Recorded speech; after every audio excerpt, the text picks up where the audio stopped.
on Recording in 2024, progress. and I will call to order this meeting of the school committee at 11:35 a.m.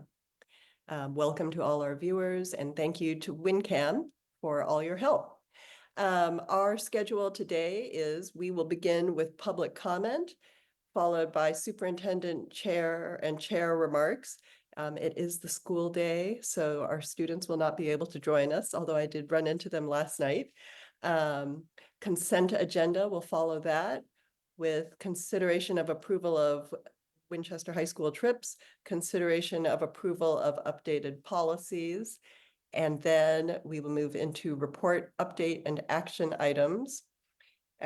School committee meeting dates for January through June of 2025, the FY26 budget, a finance subcommittee update, then anticipated future agenda items, future meeting dates, an executive session, and adjournment. So with that, Dr. Matthews, let me just see if you could help. I can't see attendees yet, so I can't see raised hands yet. If you could help if we Yeah, do have public comment with timekeeping, that would be awesome. And then I'm just sort of happy. keeping us on track. I'm happy to do that. But right now I am not seeing any. I only see 2 attendees, and I'm not seeing any raised hands. Okay, Can we just give them a moment to raise their hand that if is you'd like fine. I was to say planning on something? that. Yeah. And by the way, I still can't see raised hands right now. So There are Dr. none. Matthews, there are Yeah. none. All right. Then with that, I will go ahead and close public comment, and we will move on to the superintendent and chair remarks. So Okay. good. What time is it? Good morning, everybody. Good to see you all. As you know, this is a really kind of banging through some items kind of meeting. We do have a lot on the agenda for next Thursday, including as a preview, we going to be having a presentation, kind of a midpoint update from the elementary literacy team, including representatives of the Collaborative for Educational Services who will be there and be present. So that will be next Thursday at your meeting. There will also be a presentation out of Dr. Ellen Emma's office, and I won't say what it is, keep you in suspense. But we do want to touch on, which as in an effort to make this year also, we've done it last year as well, but we do want to make sure that we're bringing actual teaching and learning things to you on a regular basis, so that we all can remember that we do more than pass policies and budgets and those kinds of things. So we'll be looking forward to that as well. So that meeting is pretty stacked, and we will we will also put additional information out to the public to just make sure that people know what is on the agenda for next week in case people want to be present. That is an in-person meeting at the high school in the LGI room as usual. So I hope we didn't steal the chair's remarks, but I want to make sure that one of us said it. We didn't have a chance to really coordinate on our remarks.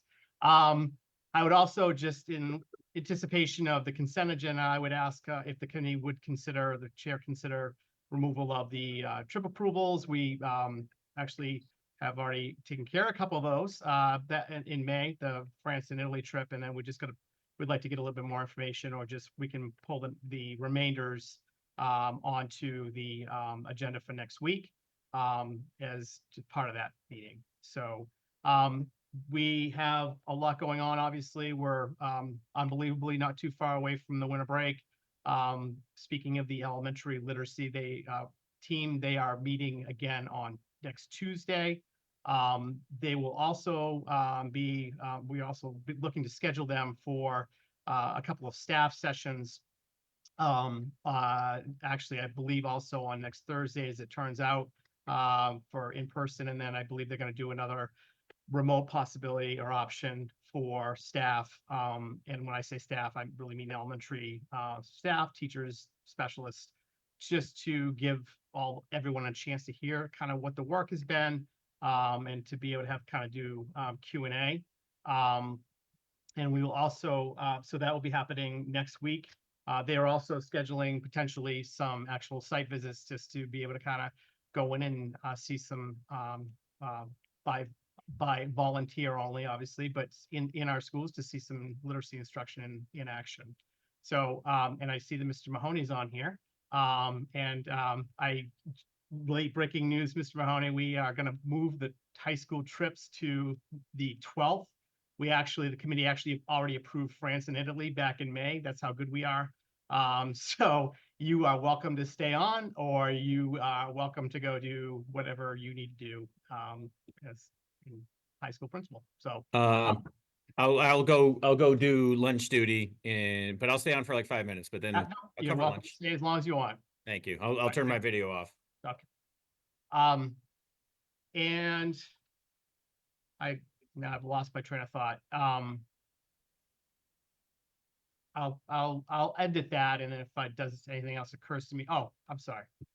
Thank you, Mr. Nixon, for turning your video on. You cued me.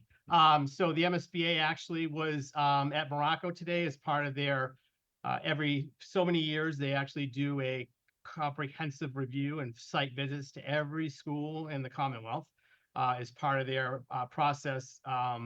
It isn't specifically related to anything to do with statements of interest or new school construction. They do basically an inventory of our buildings, all buildings. They do a ranking in the end, and they publish a very comprehensive report for all of the schools in the Commonwealth, as part of their ongoing process of evaluation. That certainly does set up, give them information as they go through their process of statements of interest and considerations for new construction or renovation projects. But they were at Morocco today. Andrew Marin, Mr. Nixon were both there along with Principal West. And they sent as I understand it, Mr. Nixon and Mr. Marin can speak more to it, but they did send a fairly decent sized team of people. So that was good and encouraging. Under the finance subcommittee update, I am going to provide a little bit of information on enrollment. So we also, as you know, we met with UDMI, the University of Donahue Institute, Mass Donahue Institute, for the enrollment projection as part of phase 1 of the facilities master planning process. Mr. Nixon has gone along, we've kind of coordinated on some additional work and side work, specifically kind of related to some of the new developments and also housing that we would like to share with you as part of this as well. It will have potentially some budget implications, but I think the timing is good to kind of just preview this for you and give you a little bit of a teaser on that information as well. So if it's okay with the chair, I would just either Mr. Nixon can kind of do, or Mr. Mayor can do a little bit of update on just the MSBA visit now or after your remarks, however you would like to. No, that would be great. Let's go ahead with that. Is Andrew with us, Frank? He I think should he's- be. I know he's got the Lynch OACM meeting. Oh, on he Friday. does. Yes, Yeah, you're I right. think- Yeah, he may not. Yeah, he's not on with us right now. Yeah, so I think he was double and triple booked this morning. So, well, on if you just want me to say a word about the MSBA visit, it was interesting. They typically send one individual to our schools for the review. They use a third-party contractor called STV. It's the same firm that actually did the last update a few years ago in 2016. We worked with them then. It was interesting this morning. They actually sent a team of 3, including a representative from the MSBA itself. So we kind of wanted to seize that opportunity and give them all the relevant information we could. It's a pro forma kind of process, questions about age of the building, configuration of the building, insulation, instructional equipment, communications, emergency safety stuff, but absolutely very interested in, so what are the shortcomings of the building, both in terms of design and programming, age and condition of facilities, what have you done, in the past few years. So we provided to them this morning a copy of the Morocco Life Extension plan that was presented to town meeting spring of 21. And that was also backed up by the 2020 Flansburgh Morocco Capital Needs Report. To refresh the committee and maybe some newer members who aren't otherwise aware, in August of 20, we got a report to summarize the most critical needs at Morocco. We did this because, of course, we've been invited by the MSBA to partner on Lynch and not Morocco. So we wanted to figure out what investments were really necessary to extend the life of Morocco out to 2030. So we had that report. It's a very detailed report. So it's envelope, it's mechanical, electrical, plumbing systems. And that report was the basis of our Morocco Life Extension Plan, which only sought partial funding even for those top priorities. So they were very interested in this. We walked them through it in detail. Also walked through the floodplain and our history of flooding. Had a few pictures for them of Morocco sitting on a lake. They seemed very interested in that as well. And they were just, when I left, Andrew was going to walk them actually through the building and up onto the roof, which I had no interest in. But they were very appreciative for all the information. So they're going to incorporate that into their review. Dr. Hackett, I see Ms. Bergstrom has her hand raised, but then did you want me to just say a few words about the UMass Donahue piece? I was just going to add something real quick, Mr. Nixon, if that's okay. Yeah, I'm done on the Morocco piece. And I would just remind the committee and the newer committee members that the work we did in 2020 was also in collaboration with Capital and the Select Board, which I think was really powerful, Mr. Nixon, because when we move forward with a new school, we're going to need to partner with those groups as well. So that didn't just come from the school committee alone, but in partnership with all of the town enterprises. So I'm glad that the MSBA was able to see that, because I think it shows good collaboration on behalf of the town as well. So great point. Ms. Bergstrom will be pleased to know that's actually in the introductory paragraph in the cover memo that we shared with them today, which I only just shared with the chair about 10 minutes before the meeting, because our meeting was literally this morning on site. So Karen, that's certainly something you or Aaron would be welcome to circulate that to the school committee, just for information and covering communication. We also, Ms. Bergstrom, were careful to make the point to them that the $3.7 million we felt was absolutely necessary for critical infrastructure at Morocco was only further chipped away, because you'll recall, after we got the support of FinCom and the Select Board, but before we went to town meeting, the 3 modular gas-fired boilers we had gave up the ghost, and they were only 10 years old. So we had to take the $3.8 million and put almost $800,000 towards replacing boilers. So we had even less to work with. It's one of the reasons why we didn't replace the full roof. A small portion was replaced, but the rest of it, frankly, was just repaired. So MSBA was very interested, as the STV team was, in all of this. They were appreciative. They, in fact, when I left, the lead on the team said they were going to read through all of it and get back to us with any questions.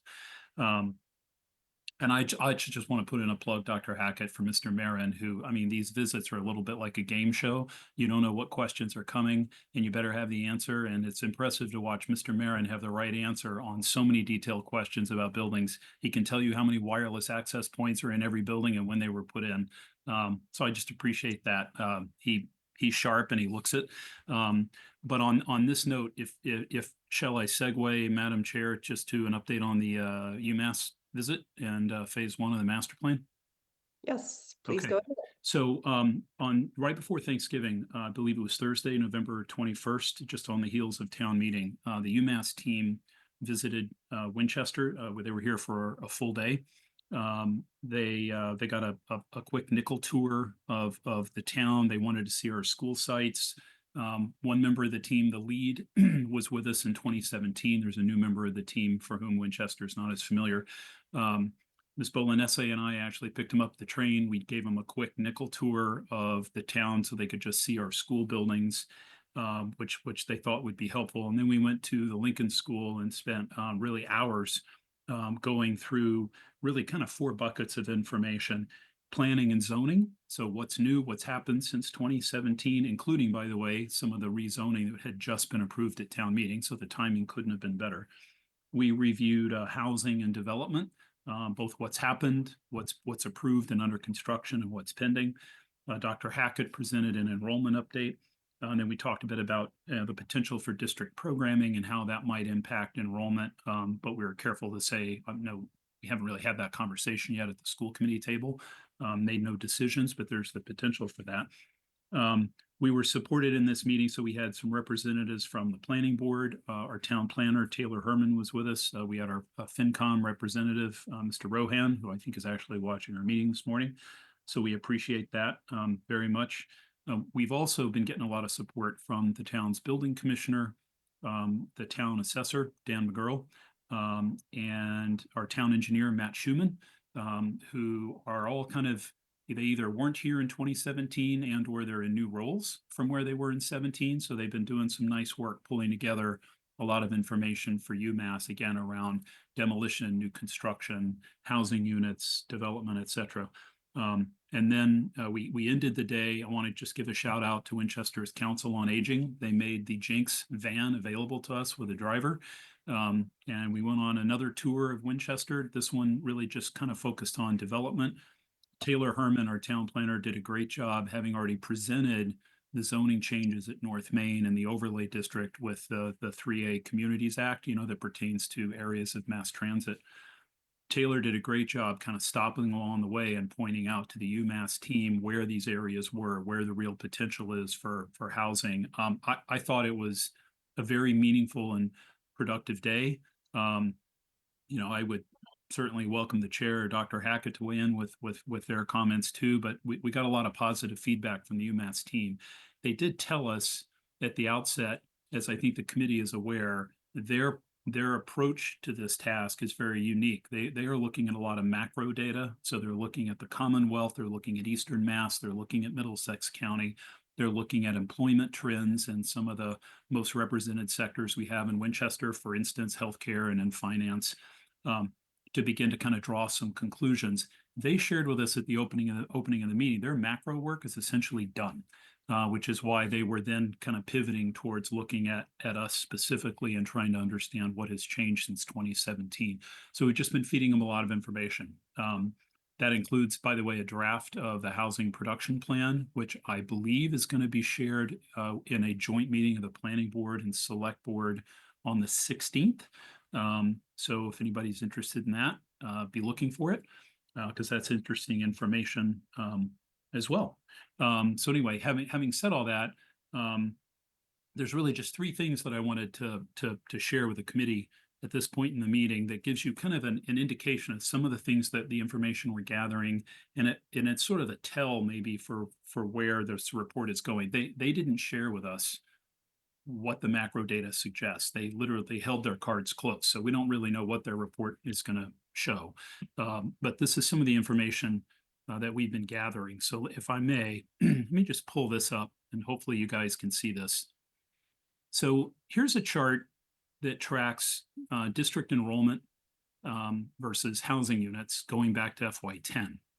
And what is of interest, if you go back to look at FY11, you see this was on the tail end of our explosive growth. So we were growing in some years well over 2% per year. So that growth was continuing, but you'll see it was also kind of cooling. FY16 is maybe an exception. It was almost 2%. And then 0.7, 0.8.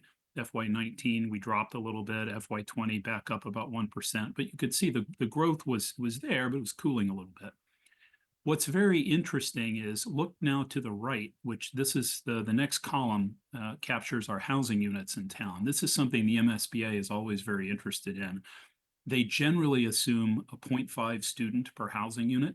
Winchester has been an exception to this rule. This was actually a reason we paused the eligibility phase on Lynch, was to go through some of our granular data. What you'll find is that going back to 2010, we actually had almost 0.52 students per housing unit. And notice every year that number went up. The high watermark was actually in 2020. This was around the time we were in the eligibility phase with the MSBA on Lynch.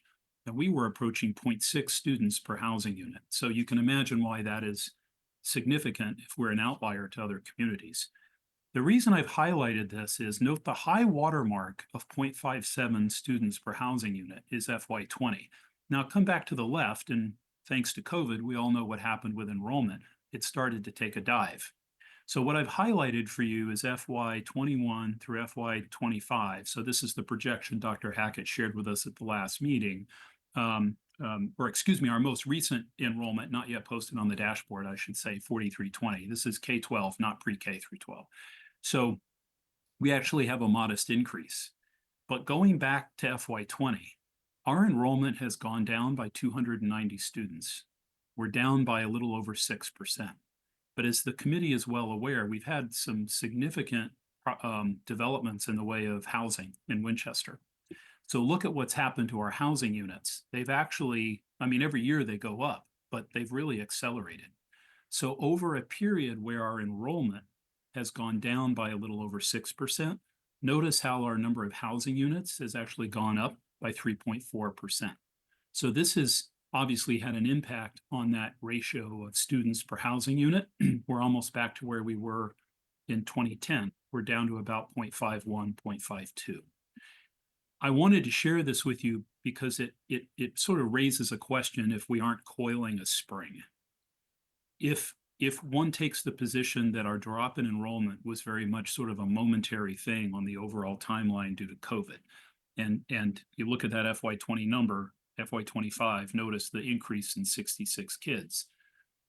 If this should continue, and if you believe in, if you build it, they will come. If our history has been that when we provide more housing, we see more students, I want the committee to be aware, we have now built in a bunch of capacity in housing. So there's a suggestion there, there's certainly the potential for significant enrollment growth. Can't draw that conclusion yet, but this is hard data, and I think it's really interesting. I'm going to go next to, let me just show you, here's what's actually happened at River Street since we last talked about it. I think we spoke, Madam Chair, about River Street in maybe it was September. So there's a little more data here, but this chart should be familiar to you. When we reviewed River Street in September, project was overall about 67% leased. We've gotten some more detailed information from them on November 26th. They're now about 76% leased. What you'll see, it's the dark columns I really want to call your attention to. These columns here indicate the number of market units that remain. The lower left-hand corner here outside the chart, these are the income restricted units or affordable housing units that are not accounted for under market units. However, as you'll see here, all but one is already spoken for. So there's no more, and there's a 3-bedroom that's under contract. So the real opportunity for continued growth is going to be in those market units. So we had 42 market units left in August. We now have 35. Why did we even talk about this in September? Well, because we were comparing that activity to what we had projected to the MSBA in October of 20. Again, this is during the early eligibility on Lynch. We used a kind of an enrollment projection methodology from the master plan that assumes a certain number of kids per housing unit, depending on whether it's a studio, a 1-bedroom, or a 2, or a 3 or a 4, or what have you. Using that approach, look at the bottom line. We said to the MSBA in 2020 that we would estimate River Street would bring between 85 on the low side and 95 kids into the district. Well, this is kind of interesting because based on the information we got from them a week ago, Dr. Hackett and Mr. Marin are tracking enrollment that's coming out of River Street. Based on the leasing activity to date, and the actual number of registered students that are coming into the district, you can find here, look at this interesting number. We've gone from 38 registered students, August 27th, exactly 3 months later, we're at 60. If we stay on this pace, we're going to see 90 kids, which is literally, it could not be more in the middle of the range that we projected. Interestingly, these kids tend to be younger. So we're seeing a heavier enrollment in our K-5 population than we are 6 through 12. But of course, those kids eventually get to middle school and high school. So we appear to be very much on target in terms of overall enrollment, but definitely it's more heavily weighted to the younger kids. So I think this is just an interesting data point. And it's something we're going to be evaluating as we look at, and now I'm getting to my third and final sort of document to share with you And today. just, Mr. Nixon, Nixon, if I was could, just going to before the- say, Sorry, go ahead. I was just going to say just for, because this is not on the agenda it's in not, yeah. detail, but what I think is important about this is we are talking about the budget. We're going to give you a little bit of an update on where the finance subcommittee is with the budget process. And then you'll be seeing more budget work done on the 12th. This is kind of hot off the press. It is relevant from the perspective of the fact that these numbers are definitely going to have an impact on how we're thinking about going into FY26 and what we need for resources. So just want to clarify that. And this you'll be seeing these numbers again in a couple of different ways, from budget to eventually to the master facilities plan. But just to clarify that, and we don't, yeah. So thank you. You know, my summary comment on this slide is if we simply take, you know, those, if we take that same approach we've used on other projects, which we seem to be very close on, and we apply that to multi-unit housing that's already approved, which you see in the top grid, it would suggest nearly 100 more kids coming into Winchester.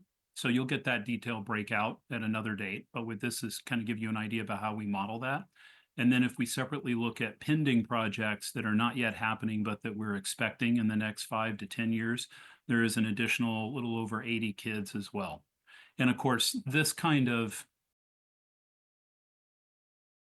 usual in migration, out migration, people buying and selling homes, putting on an addition, that there's that kind of, we've called it that native or intrinsic growth in Winchester. So wanted to give you kind of a flavor for what we're looking at and what these numbers seem to be shaking out like, but we think we'll get a deliverable from the MSBA the end of the month. And that's a topic that we will return to in a future agenda. So we appreciate the overview. So Can I do want to just clarify, Mr. Nixon, is the time frame with UDMI, where we are expecting some usable data for the budget for FY26 by this month or next month? Yeah, and what we also own from them, I'm expecting what we'll do is actually have a joint meeting with the EFPBC where they can actually present their findings and take questions. So we're a bit a ways off from even beginning to schedule that because they're still crunching the data right now. Thank you. Okay, Dr. Hackett, did you have any further superintendent remarks? That is it for me. Thank you. Okay. I would just say with respect to the UMass Donahue visit, probably about 10 days ago or so. I did think I thought that the tour around town with the UMass Donahue folks was very helpful. Just in terms of seeing some of the different areas of town that we talk about on paper or that we see on paper and in charts a lot, but actually seeing them and seeing the growth that's happening there. But then also just hearing the kinds of questions that the UMass Donahue folks were asking, and then some of the things that they were interested in taking pictures of or just taking a look at. So I thought that was very helpful. Mr. Nixon, you had also mentioned the housing production plan. A final draft of that has come out, has been released to the committee members who had worked, to the working group members who were, now I'm being redundant, who were working on that. So they will be taking a look at that and providing their feedback to the town manager. And that will be going back to the select board and the planning board, I believe, as you said, on December 16th. Other than that, I hope everybody across the community has had good, happy Thanksgiving holidays or the weekend, a nice long weekend. Also, a congratulations to the many sports teams from the fall who are finishing up. Or who have finished up and who are just celebrating the things that they did over the season. This, as Dr. Hackett alluded to, this is like the big rush into the winter break. So it will be a busy and packed 3 weeks. We'll touch on that a little bit later when we're talking about future meetings. And then just our thoughts as a school committee, I would say, go out to the seniors who are waiting, many of whom are waiting on early decision or early acceptance decisions that are coming up soon. So it's just it's a stressful time for the kids. So we're thinking of you. Let's see. So now we can move on to the consent agenda. And as Dr. Hackett had mentioned in his remarks, we are going to pull the consideration of approval of the high school trips for the moment until we get some further detail around a few of the trips. And then, as we had said, some of the trips had already been approved. So we will clean that up and bring that back. Next, we have consideration of approval of updated policies. This is a second look, a second reading of these policies. We had brought them to our, oh, I can't remember, a meeting in November 22nd, I believe. But if I had that date wrong, pardon me. We will be, the policies that we had brought forward at that time were ILD. This is an addition, a federally required addition for student submission to education research. Policy JJ, co-curricular and extracurricular activities. JJA on student organizations. JKA on corporal punishment, which is being combined into JKAA. Policy KCD on public gifts to schools. CHAE, approval of handbooks and directives.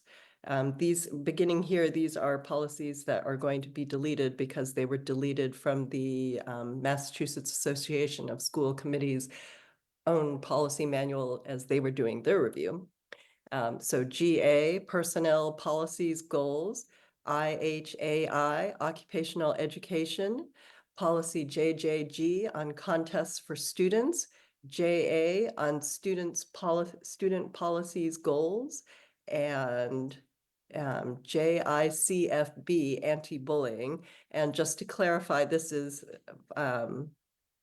policy has not been updated by the MASC. School committee had voted on this policy already in July 23rd, but we're just, what do you say?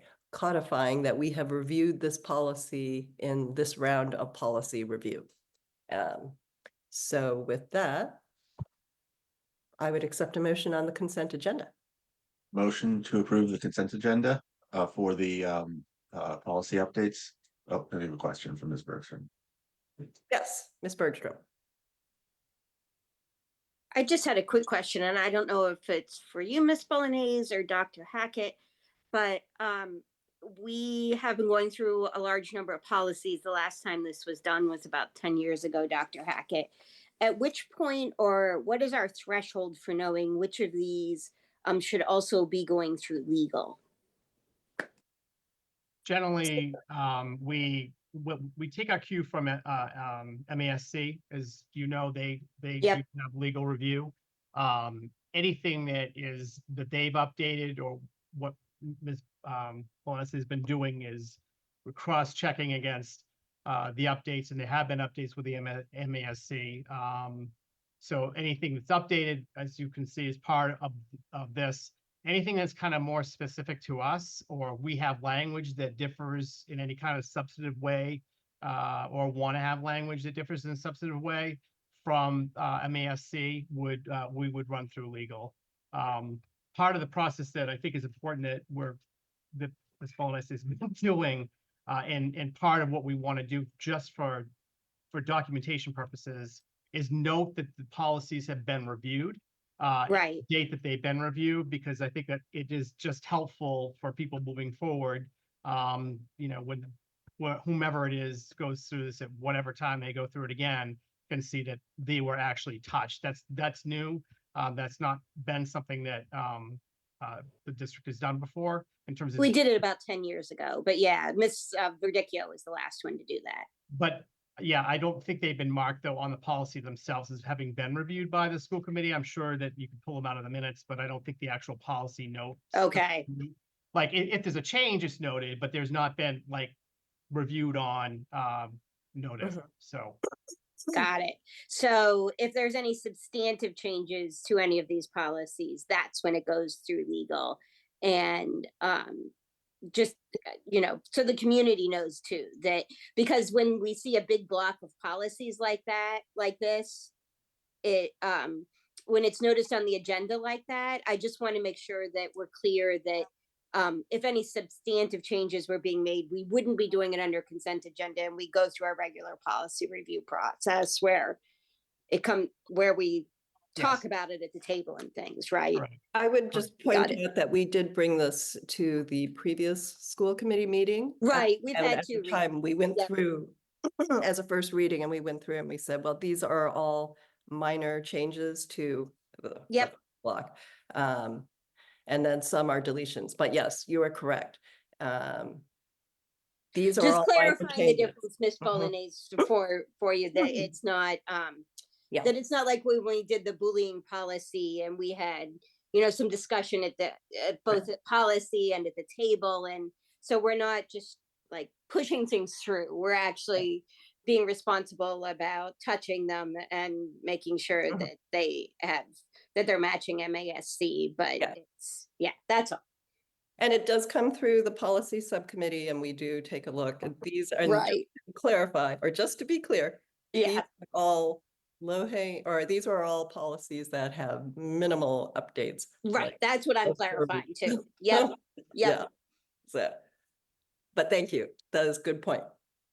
Following that helpful point from Ms. Bergstrom, I think Mr. Hopcroft made a motion to approve the revised consent agenda with the trips pulled, and I'll second that motion.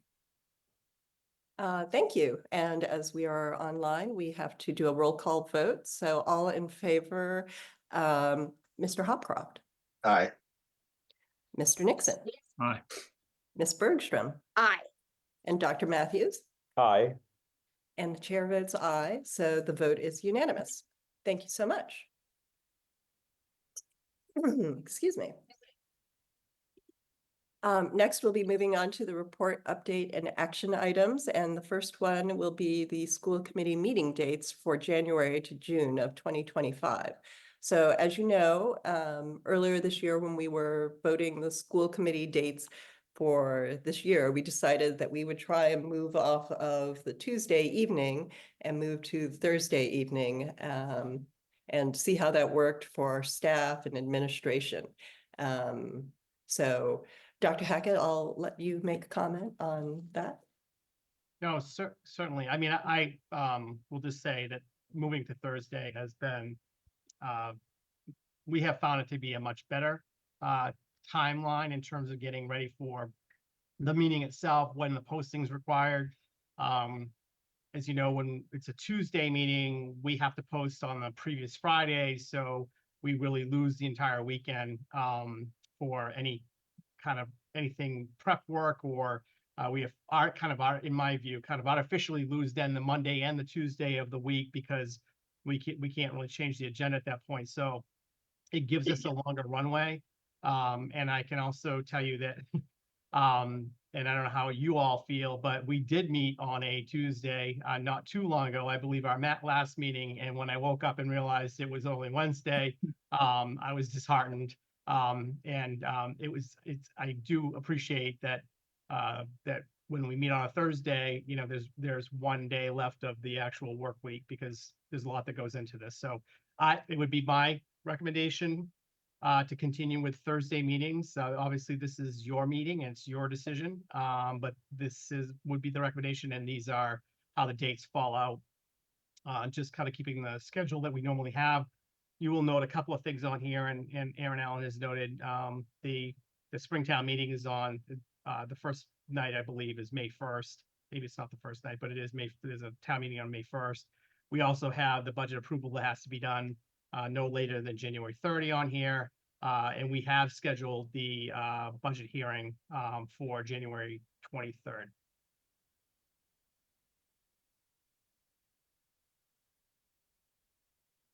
Mr. Hopcroft, I see you have a question or a comment.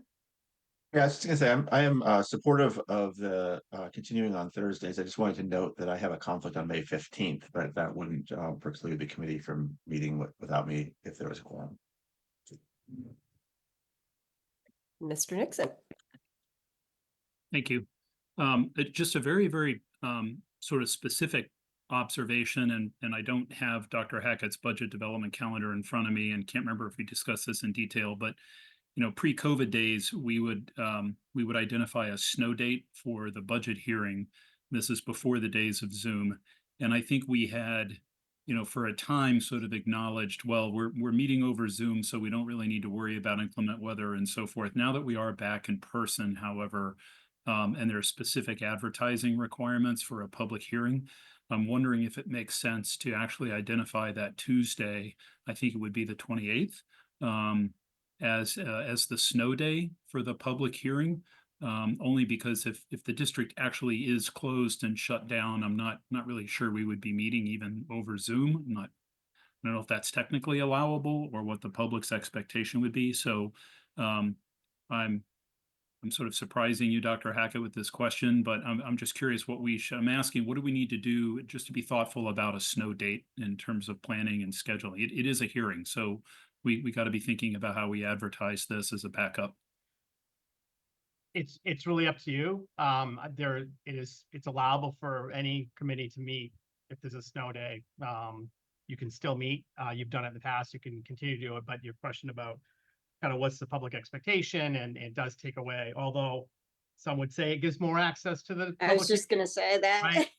Some would say you really ought to do it in person. So I think it's really it's up to you. We can post. It doesn't hurt to post a snow date because there might be another reason why we can't meet. It could be, who knows, we could be out of power and all Right. the rest of it. So there's certainly not a problem to post another date. And I'm a little unclear, if we advertise the meeting and it's an in-person meeting and it's a public hearing, I'm just ignorant of what the rules are, the requirements about having a secondary posting that says, well, if we're not meeting in person, then you're going to meet over Zoom, and how you communicate that.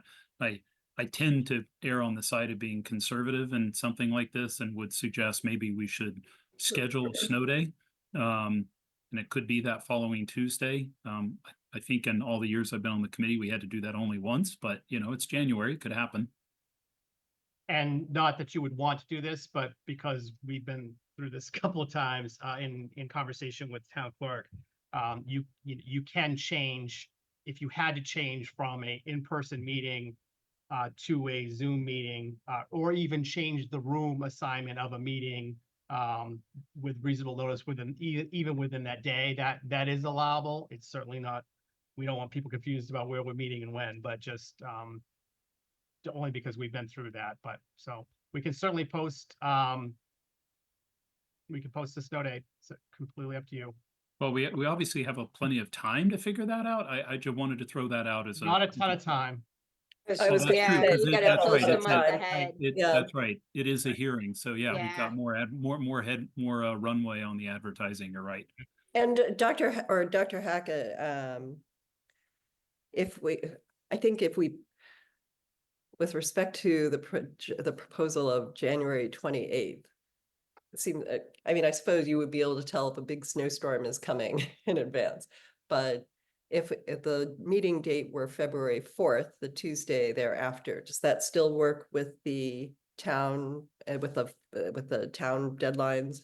No, Finance committee, No, which I can't see. no, it's Oh, No, late. and I think our Yeah. public hearing's actually the 23rd, isn't it? Not the 28th?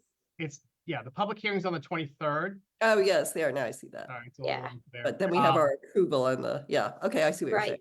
You just have to have it approved by the 30th. So Okay, I mean, I would err on the side of trying to do it over Zoom on the date it's intended, just to be able to stick to the timeline. And I think we could post that as part of the posting. I mean, we can create a Zoom link in advance. So yes, we can do we that. could post the public hearing and say, in the event of inclement weather, This meeting will notice move will to be Zoom. given to move to Zoom at this link. Yep. As part of our initial posting. Only because I hear you, Mr. Nixon, but like, it's like we can't account for every eventuality. And what if the snowstorm comes in on Thursday and by Tuesday we still can't meet? Then we don't even have the backup of meeting over Zoom. So my inclination would be, since we do have Zoom and it's so ubiquitously and easily used, and as Dr. Hackett mentioned, there would be those people in the community that argue this provides more access than in person. I mean, that would be where I would err, but I I don't come down on this too hard, so I'm at the will of the rest of the committee members also. And I don't come down Dr. hard on it Matthews either. also has a comment, or he's been patiently waiting with his hand up. Thank you very much. I'll say two quick things. One of them is, I completely appreciate the shift to Thursday. It is slightly tricky We lost you. here for on our end. And so I just wanted to ask what 30. I'm losing him. I lost that. Oh, I think he sorry. was asking I for believe he asked 6:30. about moving to 6:30 on Thursday. I was asking about whether it was possible. I said just with the move from Tuesday to Thursday, I appreciate all the reasons, slightly harder on our end. So I was just wondering if there was any possibility to slide back from 6 o'clock to 6:15 or 6:30 for a start time. I'm supportive of that. Fine on our end. We're here one way or the other. Gives me time to eat dinner. Yeah, I'm often commuting back from downtown, and so I've unfortunately had really bad luck getting there by 6 o'clock, given the traffic and the need to at least grab something to eat along the way. I'm okay with 6:30. Thanks. I guess I have activity, or I have things that come up a little bit later in the evening on Thursdays. Even more motivation for us to end earlier. Well, I was gonna say, I'm okay shifting to All right, 6:30 that as was out long, loud. I'm okay shifting to 6:30 as long as we have a hard start at 6:30 and we make sure that the rest of us are there and ready to go, because our 6 o'clock meetings sometimes are shifting to 6:15 now. So as long as we're all committed to being there and getting started at 6:15, and that doesn't turn into 7, because then it becomes late on the other end for our staff who have been there since early in the day, so, and need to get home on the other end. I believe we've been starting around 6:05. We've but been meandering we a little have- past, we- so yes. as long as we all commit to being there and being ready to start the meeting at 6:30, then yes, I am totally on board with that. Okay. And with the understanding that some of these meetings, and you will see next week, I believe, it can be rather weighty. So that means that the conversation will potentially go on longer. Or the meeting could go on longer. So Well, yeah, I think the other conversation I would suggest that you might want to have is the one where when we were meeting on Tuesdays, you had kind of an unwritten understanding that for people to hold Thursdays of that same week in case something happened and the meeting had to get canceled. I don't know whether you want to revisit that or not, but obviously, you wouldn't probably go from Thursday to Friday, but would you be thinking about, and not for an answer tonight, but would you be thinking about also holding the following Tuesday as part of just kind of, penciling that in as a, if needed. I don't think you've really ever used it, but I think that's a very good suggestion, Dr. Hackett. I mean, for a lot of us, given other committee and subcommittee assignments, our only real windows are Tuesdays and Thursdays. Right, I think I thought we were doing that already, so thank you for saying it out loud, because maybe it was just a verbal consent and we hadn't formalized it. you may have been, but I was not aware, so.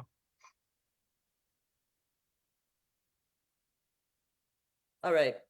Let me look back at something real fast. So Dr. Hackett, would you like us, since I think this is the first time that we've had this come back to us, would you like us to just take a look through this and then come back to you next week on Thursday, December 12th for a vote on this, or are you looking for a Entirely vote? up to you. It's your calendar, your schedule. You should vote it, and I would not have it. It would be good to communicate it out soon. All right. Yeah, next Thursday's fine with me. And then if the committee would like to, or if the committee has a thought on Would you like to go ahead with this? Let's vote it next week. Yes. Let's vote I it would- next I week. would say we can continue, we can take a look at it, take a look at those dates and just make sure that everything is codified. And we'll come back to it next week.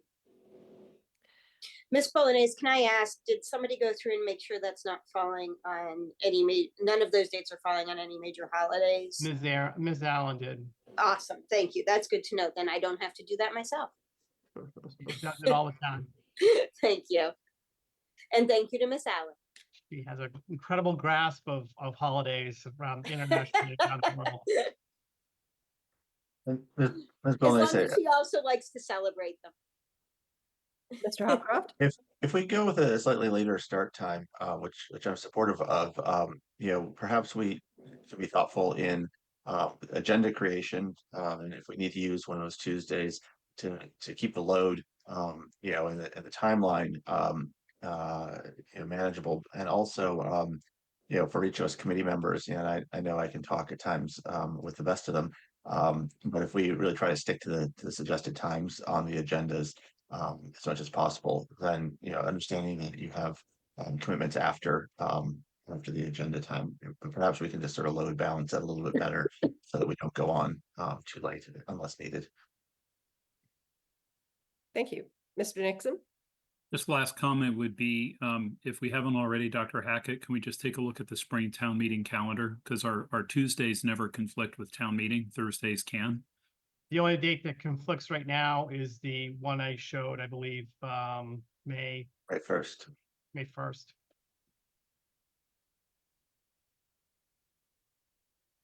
But that could always be a Tuesday readjustment if we Yep. needed to. Given that we usually are having more meetings anyway, or, around town meeting, especially one with the operating budget. Right.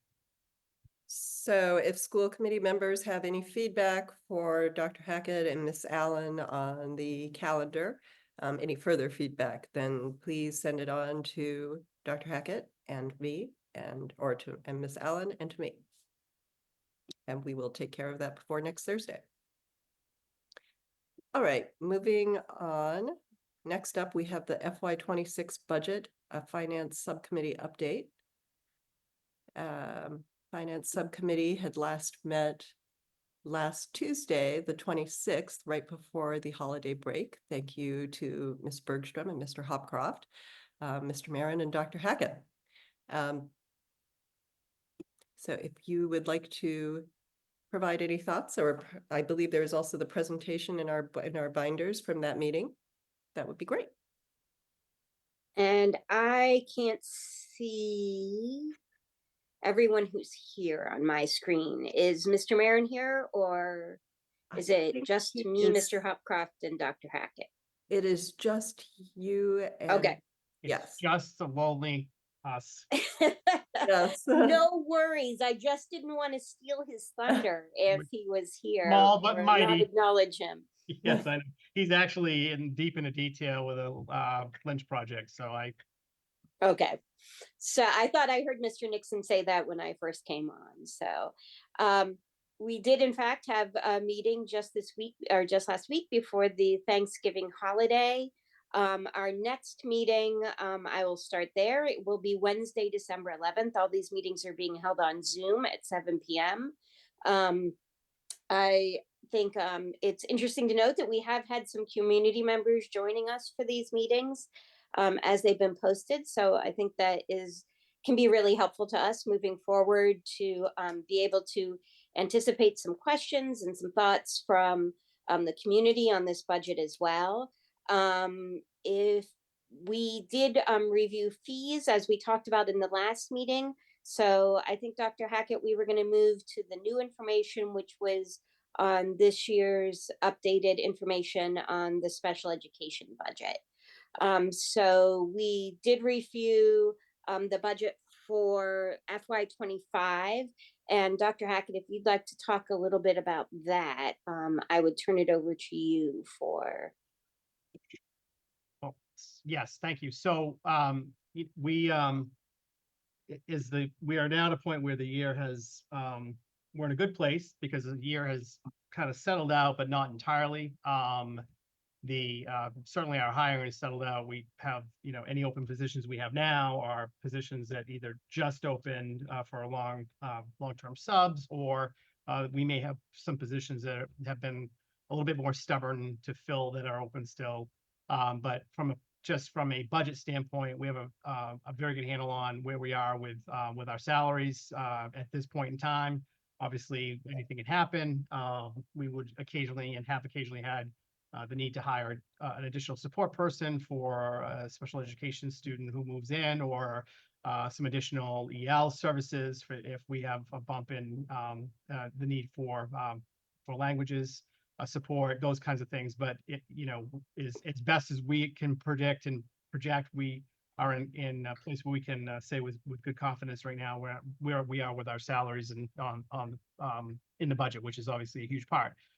The other piece that is sometimes and often can be, it's not necessarily a moving target, but it is a target that does, or it's a number that can shift and does shift during any given school year, shifting less so than it has in previous years, are the special education out of district tuition placements and related costs. As you well know, because you've been doing this a long time, not every placement is the same tuition cost. So while, depending on where our students are placed, it's not really just a matter of taking the total expense projection, dividing it by the number of students who are placed, and really having an understanding of exactly, what the costs are, or what makes up that expense projection. And we have worked really hard on this over as you have as a committee. I do remember 21, 22 projecting the fact that we had a structural deficit in the general fund anyway, for our special education tuition costs. At that particular time, coming out of COVID, we were experiencing what many other school systems across the state were experiencing, and that was a rise in the number of out-of-district placements, either as a result of an IEP meeting, or as a result of some unilateral placements that had been made. We were having some other challenges at that point in time too. But we have, I think we've done a good job making sure that our students are getting what they need. And we have been able to we're in a place where we're just able to project better, which is where we should be. So students, if we cannot provide programming for a student, then that's when we should be having a conversation about an out-of-district placement. That's when an out-of-district placement is appropriate.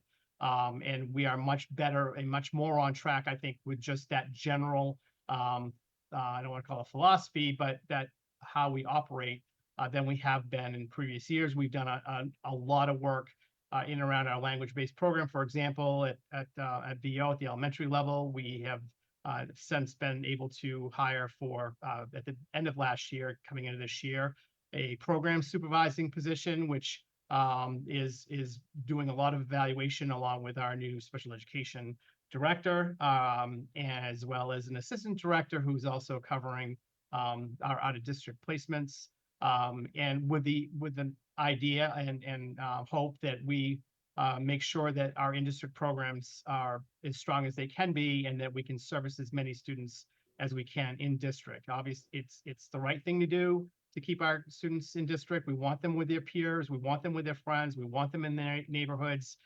We don't ever really want to, we should not ever be in a position where we have a student who has needs that if within the realm of what we can service for needs, that we don't have that in place.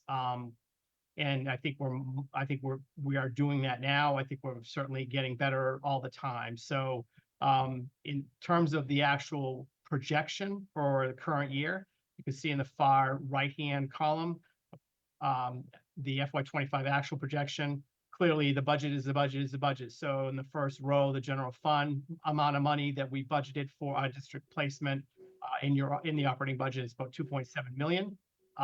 We are counting on, and we're counting on $851,000 in IDEA funds. Those funds will receive those again next year. Generally, as you can kind of see, they don't go up dramatically. Those are federal funds. So we would usually just typically carry around 850,000 for FY26 projection. The $800,000 that you see here is those funds are funds that kind of came out of some of the COVID monies and were from a prior year that we have to use this year, but we won't have that 800,000 moving forward. So that is the last year of that particular amount of money, which will be available to us.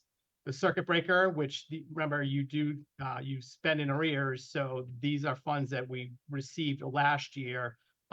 We will be receiving additional funds this year, which we will plan to use for FY26, which is absolutely the right way to budget and the right way to do it. So we have a circuit breaker around 2 million. ESSER, we have completed our ESSER expenditures. The last ESSER funds were ESSER 3, which had to be spent September 30 of this past year. So there is no additional funding there. There's no additional IDEA funds, as there were not actually. So what we're counting on for next year moving forward, FY26, really is what's in the general fund, the IDEA 240, which will be around 850,000, and then whatever circuit breaker we receive, which will be higher than the 2 million. But I don't have the number in front of me right now. But we'll be receiving more money than 2 million for circuit breaker for FY26. But it'll depend on the following year will depend on how the legislature funds it as well. So the total budget allocation that we have currently in FY25 budget, the budget that we're in right now, is 6.4 million. We have a total expense projection of 6.7, with showing a gap of about 360,000. The double asterisk is important to note. We still have some final placements, and we have some question marks around certain students in terms of where they are there who are with us that may be placed. So we're carrying some additional funding in that 6.7 to make sure that we are carrying for what might happen. So the 6.7, I would say, is at this point in time, knowing what we know as students we have in front of us, is a conservative number. Would not anticipate that going higher than that based on what we know with the students we have in front of us right now. But it could be lower depending on how things settle out. So that is where we currently sit for our FY25 projection. We will continue to monitor this and see where we are. I think it's too early to be really talking about how do we cover the 363 at this point, because I think we're a couple months away from really having to have a serious conversation about whether that is the number or not that we're on the hunt for. I will just also show, as you can see on the right-hand side of this chart, our FY25 transportation costs. We contract with SEAM Collaborative, who contracts with NRT. We're part of the collaborative along with other school systems. So theoretically, we get a better rate with NRT when we are going in as kind of a bulk purchase of those services. We had budgeted for 1.2 million, and we are projecting about 1.4. The contract with NRT through SEAM did not get finalized until after town meeting. So that increase of about 40-ish% happened as part of SEAM's contract negotiations with NRT. So we did not carry that percent increase. Candidly, a little disappointed in that percent increase. And I did actually have a couple of conversations with SEAM. They obviously did the best they could, and that's the way it goes. And NRT is a different animal to negotiate with than our general education transportation provider. As you recall, we were able to negotiate the rate down. We're not surprised if there's an increase. We know what we've been dealing with in our operating budget with just overall inflationary costs going up. So they're dealing with their own contracts with drivers and the rest of it. But that delta that we're carrying right now is, again, the students we have in front of us and what we know is $262,000. That number could get worse. Hopefully it will not. We also were able to, Mr. Mayor was able to provide transportation for our language-based in-district students who go to VO. We had historically been using NRT, an outside contractor, to transport those students from their home to VO. Those students now are riding on our general education buses. So that was important for a lot of reasons, not the least of which is we want our students. There was no special need for our LB students to be on specialized transportation. And it's good that they're with their peers on a regular bus. So so that saved about 50,000, which is not reflected here netting out, but just so you have that piece of information, we're always trying to look for those kinds of efficiencies where we can. And then just to mention that is an up-to-date special education reserve balance that we have with the town, 458,880. That has been a balance that we've not tapped into the last 3 years anyway, and I don't know the history beyond that. But that is available to us if we need to cover any kind of cost gaps that if some of these start to play out longer term. So that's it for me, Ms. Bergstrom. I don't know if you And have any. I'll also add, Dr. Hack, it's always nice when we have an efficiency that is also one that is provides a better experience for our kids in the end too, because it's nice that the kids that are part of that program can be with their peers, since we prioritize inclusion as to the greatest extent possible for our kids who access the special education program. We don't take efficiencies unless it's either equal to the existing Experience or better. experience or better, right? Yep. So Dr. this, Hackett? Oop. that's what I was gonna say. So this occupied a large portion of our budget discussion for finance subcommittee. We're happy to take questions on this. I think we'd like to come back at a different time and talk about the fees discussion again, perhaps with some recommendations moving forward on fees and taking a look at that over the next couple of years. Does that sound accurate to you, Mr. Hopcroft and Dr. Hackett? Does. Yeah, and looking at them in context of the choices in our budget. Yep. Go Okay. ahead, Ms. Bolognese. Oh, yes, I just had a quick question / clarification. I might have just misheard or not heard this when Dr. Hackett was speaking. But when you were talking about the FY25 transportation through SEAM, actually, it's even in the title here. So the contract that you're mentioning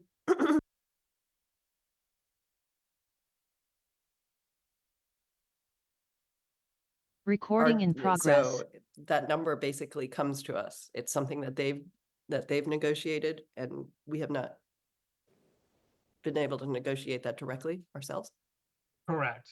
That's, Okay. yes, that's the short answer. So I, as I was, as you know, was recently appointed by the committee to be on the SEAM Collaborative Board. So the board, we meet actually in executive session, depending on whatever the contract negotiations might be. The business manager for SEAM and the executive director of SEAM are the ones who administratively are responsible. So I'm on that board acting like you as a school committee member. And I did ask that, candidly, I did ask at the meeting that they were first meeting, they were looking to take action for the SEAM Collaborative Board approval. I did ask if the business manager and executive director could go back to NRT and see whether or not they could get a little bit of a better rate. And I just had expressed, kind of our experience with our transportation provider. They were not able to do so, which is understandable. Like I said, NRT who just got bought out. They are a national firm. So they don't have the kind of local flexibility that we enjoy with our provider. Shout out to North Suburban. Yay. Yeah. And Dr. Hackett, that's something that North Suburban can't provide us either. Is the special education transportation, or would be that's not within their scope. Well, it's not currently. So, we could have that conversation with them. I that's not what they currently do. But then it would, we could have the discussion with them. Okay. Whether they have the, the fleet, whatever. Right, they the need capacity. to do that, then there also would be, obviously we have some situations where there needs to be some additional aid support on the bus riding with students. But I don't know, we haven't asked them that question specifically. I don't believe they provide that for Woburn. I think Woburn is their only other client. But it's a conversation we could have with them for the next round. I was gonna say, how long are we, so we're contracted through SEAM for how long? We've made a commitment to SEAM for the contract that we are on right now, which is in obviously this year. So that's Right. that's a 3-year commitment. It is a 3-year, okay. But it's also not to say that we can't supplement either. So as we can begin to have a conversation, if there are some routes that just make sense for Northern Suburban for us to have them take a look at, we might be able to make some shifts that way. We just can't back out completely from our club. Okay. Mr. Nixon? Thank you. So you guys have been talking about, I had some follow-up questions on this related topic. Dr. Hackett, so just to clarify, prior to our recent, I thought we were reappointing you to the SEAM board. Have we not had representation? We did appoint him to the SEAM Collaborative Board at our Yes. previous meeting. I've been attending whether you without your reappointment. Okay. Yes. So Okay, I just wanted to clarify. I hope we've had representation. Yes, yeah. So as you know, with respect to our own local transportation contract, we sometimes have 1 or 2 school committee members work with the director of operations and finance on drafting an RFP, reviewing bids, and having conversations.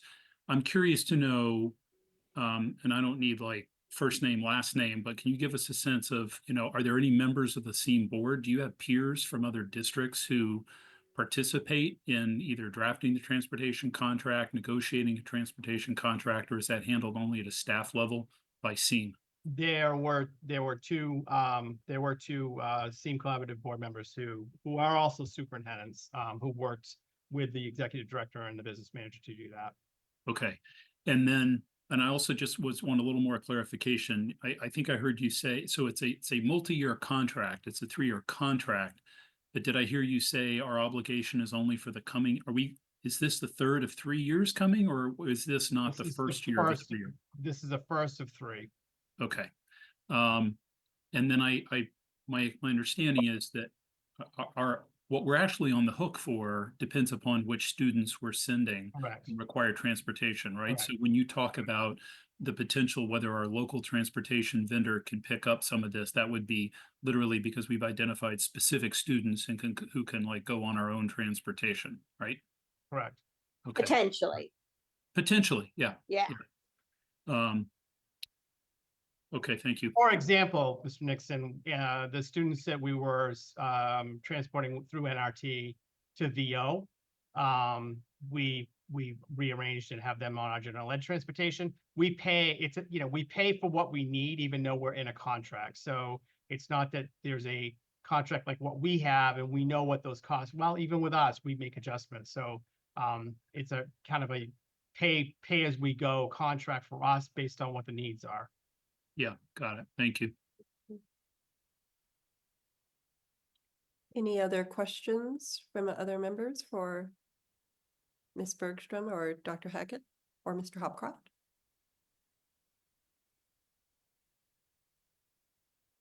Looks like not. So December 11th will be our next meeting for Finance Subcommittee. If any members want to hop on and join, if you'd like to listen in on that. And then we will be on break from Finance Subcommittee until early January. But we hope to continue to keep bringing you updates. It's a very well-run meeting and I enjoy listening to them. Just watching from the from the webinar virtual space. We are happy to have you join us. Yeah, but they're very informative. So, and it's great that you're providing that to us and to the community so that the community has a chance to learn about school budgeting. So there's so much that goes into it, and I think it's a valuable perspective that all of you provide. Thanks, and Mr. Marin does a great job, and so does Miss Kingdon in the finance office to bring all that information to us. They do, they're always there in that one little camera view. Yeah. Okay. Well, that brings us to the end of most of our business. So now we'll go on to anticipated future agenda items. Let me just widen my screen so I can read this, which include, we'll continue the discussion clearly on the FY26 budget development. We'll be talking about Lynch Elementary Replacement Project, the Morocco Statement of Interest Process Overview. Still have need of the strategic planning follow-up workshop, which I believe we said we are looking more towards January of 2025 for that. School improvement plans, facilities master plan update. We will be having an English language arts presentation on December 12th that Dr. Hackett had alluded to.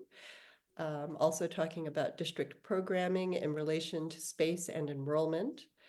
We will have updates on the high school from NIASC and also the GPA working group. McCall Middle School schedule working group and a strategic plan update. Future meeting dates will be December 12th, and then I believe we are looking at January 9th and 16th, as January will be a busy month as we're looking at the budget practically every single week. So then next we have, oh, and then I will just comment, next week, Ms. Bergstrom had mentioned that there will be the finance subcommittee meeting next Wednesday at 7 p.m. And there will likely be a field management committee meeting coming up next Wednesday. And I believe the proposed time for that was 5 p.m. So I should be able to squeeze in all of those, listening into some of them. Thank goodness for Zoom. Are there any other either future agenda items or Just future also subcommittee possibly meetings? a policy subcommittee meeting possibly next Wednesday, the 11th. That is correct. Thank you for reminding me. And Yes. Donahue should be on future agenda items, the enrollment. Okay. Donahue. I know, yeah. We have the facilities master plan, but not the enrollment. Well, so that, on there. those are That's sort of all one, encompassing, but yes. sorry, those are one and the same. I mean, everything Donahue's doing, that's sort of, that's part of it. So, but we own that. You know, like I said, maybe a joint meeting with the FPVC once that comes together. That's, I doubt there would be any meeting in December, maybe more like in January at some point. But as the chair just noted, we have a lot of meetings in January too. Right. Although, can I just clarify, that won't hold us up in sharing information. I mean, if we get a deliverable from them, we'll certainly be Well, passing. that's what I'm thinking, Mr. Nixon, that we could have an enrollment as a separate item. Yeah. So if we're not waiting for the whole master plan to be done, if the enrollment piece is done, we may want a presentation just on that. Yeah, that, and that We will can call happen. that out. We're not going Yeah. to wait for completion on the master plan to do that. Okay. Let's see. Well, then next up, we have an executive session. And by the way, we're running 10 minutes early. Let's see. I'll say it out loud, Purpose- please. Oh no, I said it. So, purpose 2, to discuss strategy with respect to negotiations with non-union personnel. Purpose 3, to discuss strategy with respect to collective bargaining. And purpose 4, to discuss the deployment of security personnel or devices or strategies with respect thereto. All of which is because, as the chair declares, that an open meeting may have a detrimental effect on the negotiating position of the committee. And we will be adjourning from executive session. So I move to adjourn to executive session for the reasons stated, and we will adjourn the meeting in executive. Second. Second, thank you very much. And all in favor, Mr. Nixon, Aye. looking through my screen. Mr. Hopcroft, Aye. Ms. Bergstrom, Aye. and Dr. Matthews. Aye. And the chair votes aye, and thank you very much. We will move on to executive session. And, You will Oh. be receiving a link from me. do we usually leave up a message that just says we're in executive session now? But No, we're be- not, no, because we're not Alright. coming back. Okay, all right. So thank you very much, WinCam. We appreciate your help as always. Thanks.